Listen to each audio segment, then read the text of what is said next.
This is not a small detail. This is not a technicality. This is about credibility. Today, during a heated hearing, Senator Chris Van Hollen confronted Commerce Secretary Howard Lutnick over something that doesn't just raise eyebrows. It raises serious questions.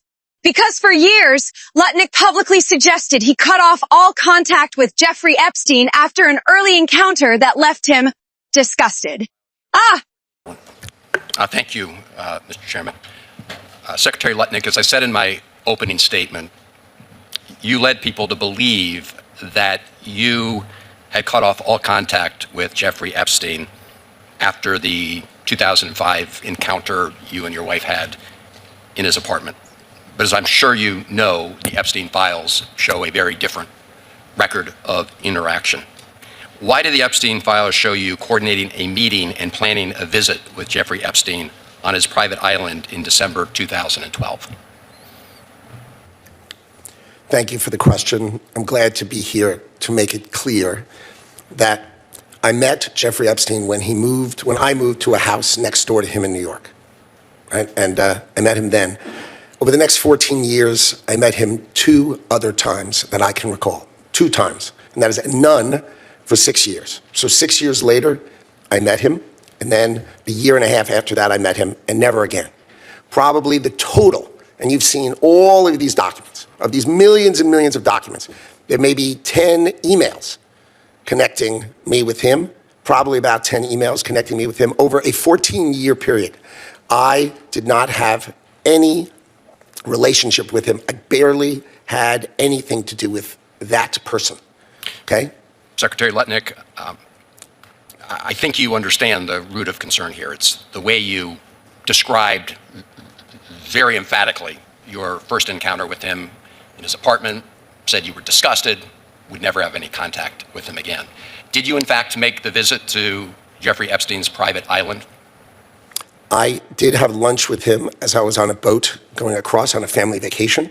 My wife was with me, as were my 4 children and nannies. I had another couple they were there as well with their children, and we had lunch on the island. That is true, for an hour, and we left with all of my children, with my nannies and my wife, all together. We were on family vacation. We were not apart.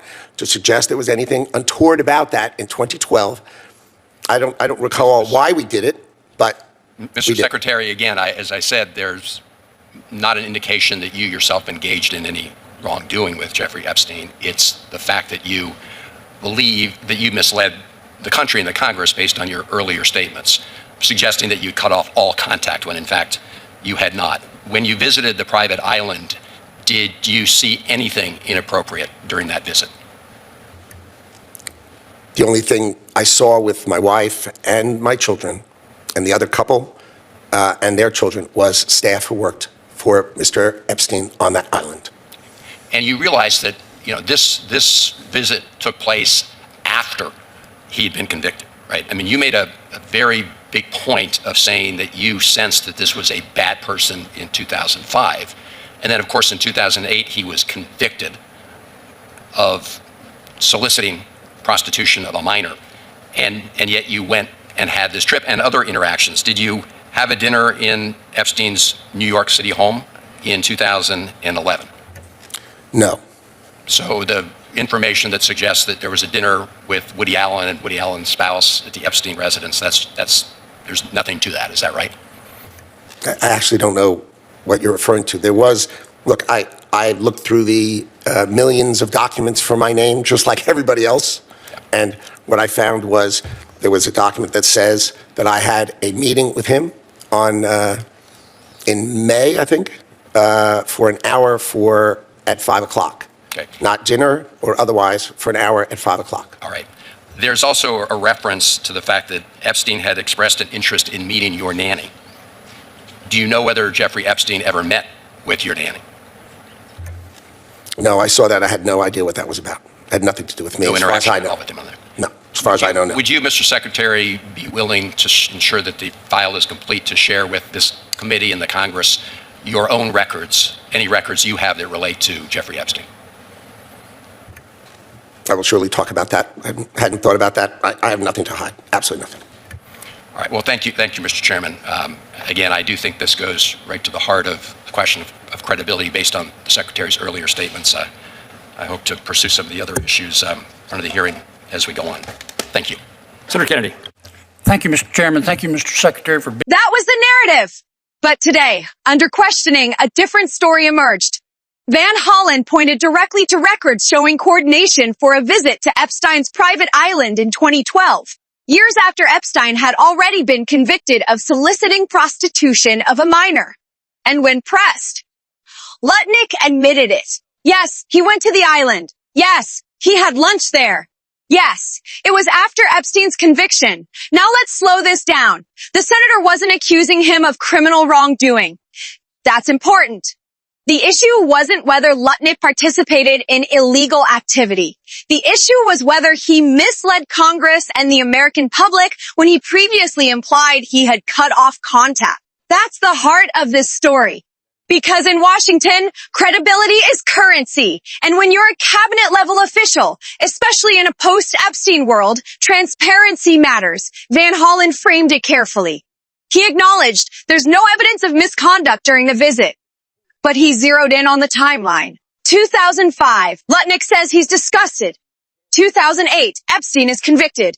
2012, Lutnick visits Epstein's private island with his family. That sequence matters because this isn't about an accidental encounter at a charity gala. This was a deliberate visit to a private island owned by a convicted sex offender.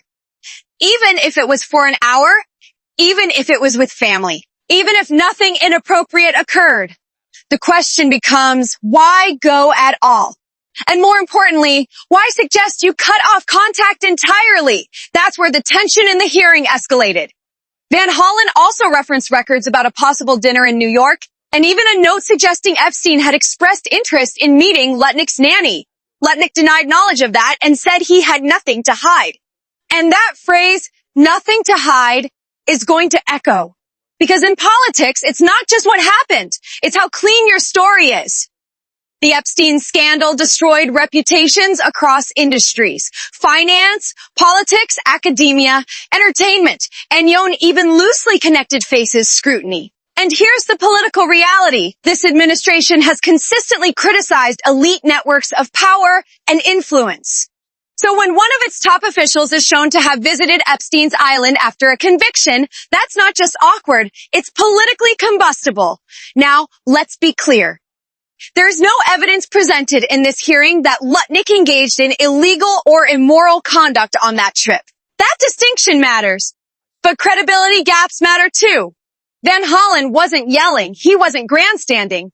He was doing something more effective. He was reading from documented timelines and asking simple yes or no questions. Did you go? Yes. Was it after the conviction? Yes. Did you previously imply you cut off contact? That's where it gets murky. And voters notice murky. Because Americans are tired of half answers. They're tired of, I don't recall. They're tired of technical defenses that dodge the core issue. If you said you were done with someone, and then you visited their island years later, that deserves a clean explanation, not defensiveness, not sarcasm, not vague memory lapses. A clean explanation. And here's why this matters beyond one lunch in 2012. Trust in institutions is fragile. Every time a public official appears to minimize or reshape their past, it chips away at that trust. And in the shadow of the Epstein scandal, one of the most disturbing elite protection cases in modern history. Even proximity is politically radioactive. Van Hollen ended by pushing for full disclosure of records. Lutnick said he'd consider sharing them. That's going to be the next test. Because if you truly have nothing to hide, full transparency shuts the story down. But if documents trickle out slowly, or if new details contradict prior statements, this won't fade.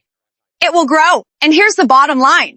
This wasn't about proving criminal guilt. It was about consistency.